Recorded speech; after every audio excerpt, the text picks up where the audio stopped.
Olá, eu sou a Daniele Balbi e hoje você está comigo no Cabeça Feita.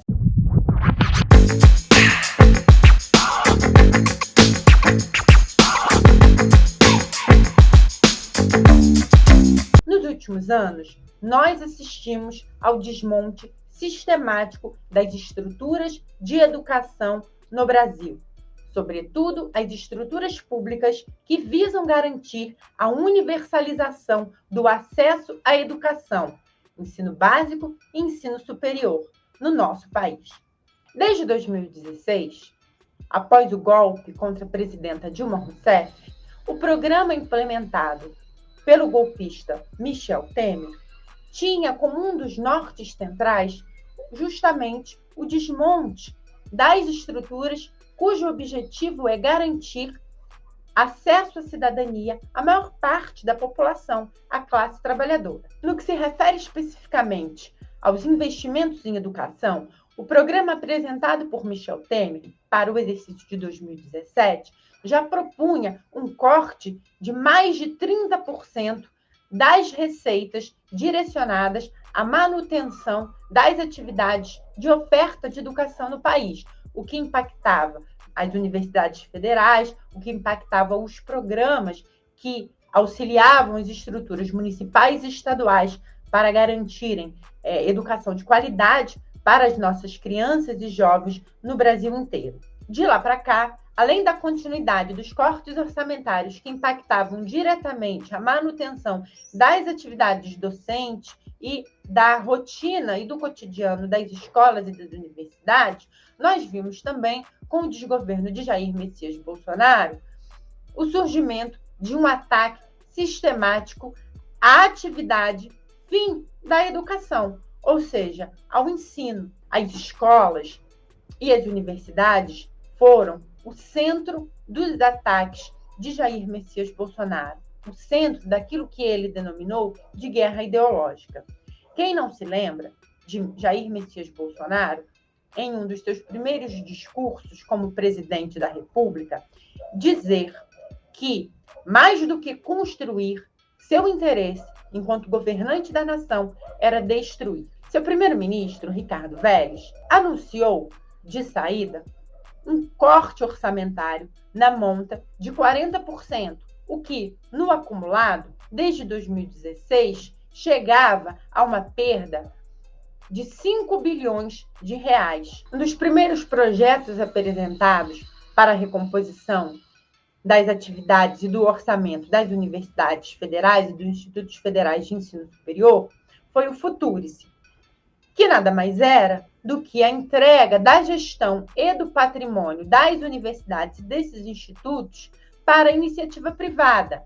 um ataque frontal à autonomia universitária e também à produção de conhecimento feita no âmbito das universidades e desses institutos. Além disso, houve também o anúncio dos cortes para CAPES e CNPq, institutos responsáveis pela manutenção dos altos níveis de qualidade da oferta do ensino superior e também pelo fomento à pesquisa básica no Brasil. Super importante, vale lembrar, em momentos de crise, como a crise sanitária da Covid-19.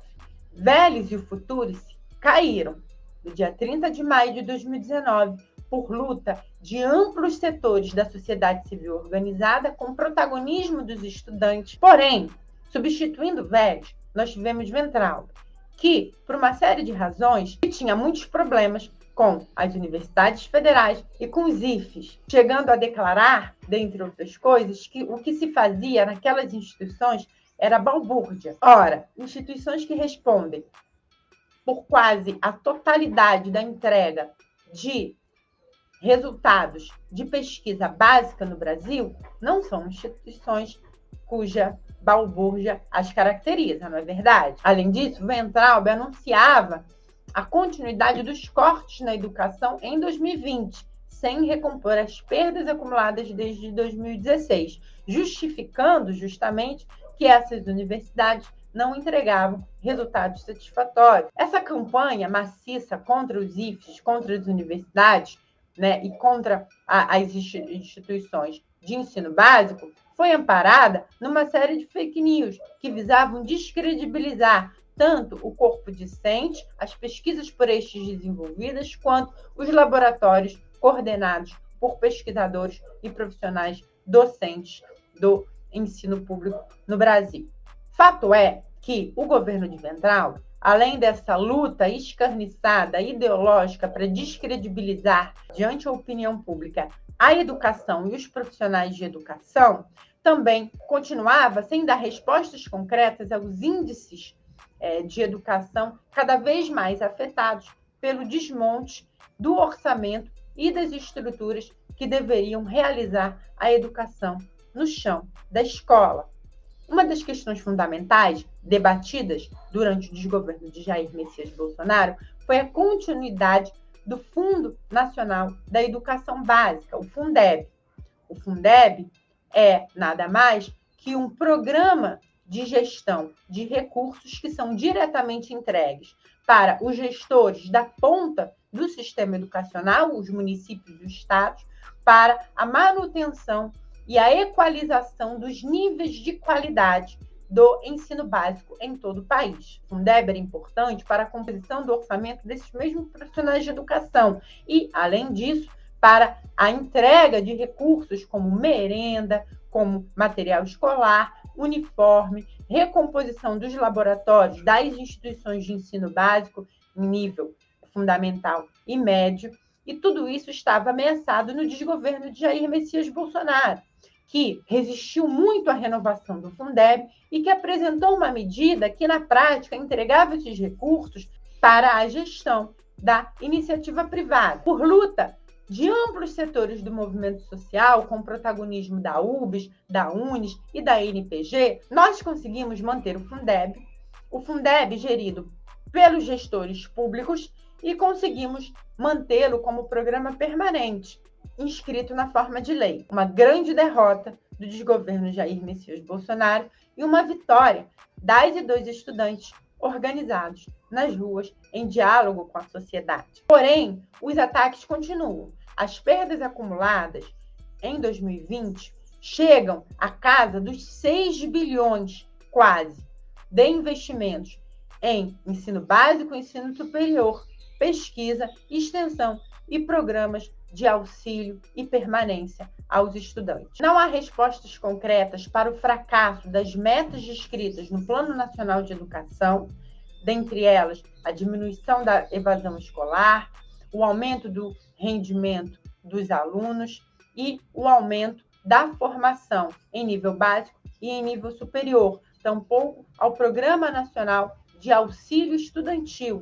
Mais uma vez, em 2021, grandes universidades, como a UFRJ, a UF, dentre tantas outras, anunciaram que podem fechar as suas portas, caso o governo não apresente um plano de recomposição do orçamento dessas universidades e mantenha o corte e o contingenciamento das verbas mínimas já aprovadas para o orçamento de 2021. É lamentável que essas instituições que garantiram a continuidade das pesquisas para o combate à Covid-19 e a sua disseminação se vejam agora na iminência de encerrarem suas atividades, porque não têm orçamento sequer para pagar suas contas básicas de luz e água. Bolsonaro, na realidade, se preocupou basicamente em transformar as escolas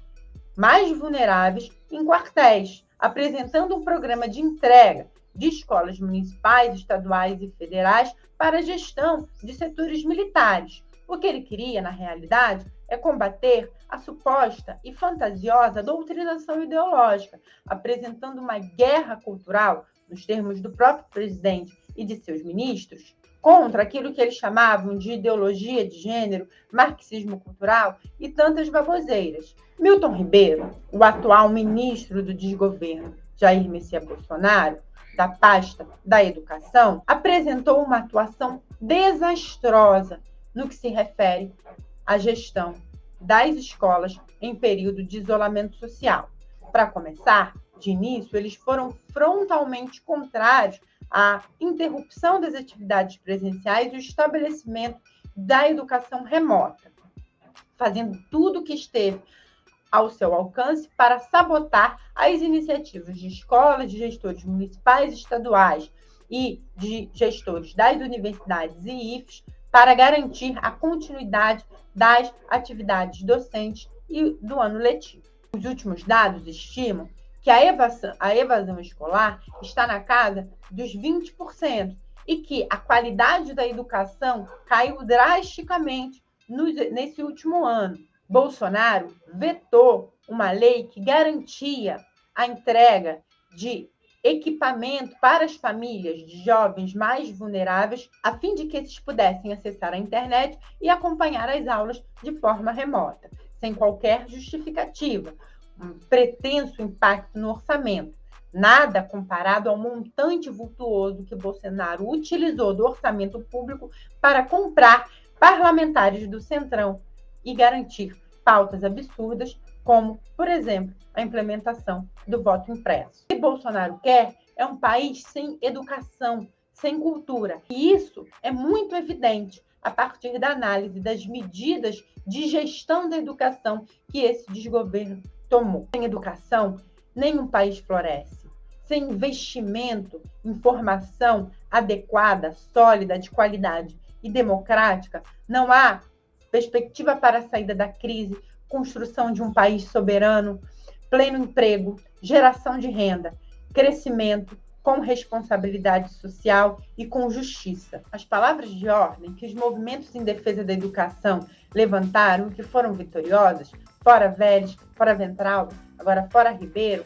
elas se somam ao fora Bolsonaro, que não é apenas a exigência da saída de um governo de cariz fascista e inimigo da educação do poder, mas é também, nesse sentido, a construção de um programa que entregue perspectiva para as e os estudantes Brasil afora.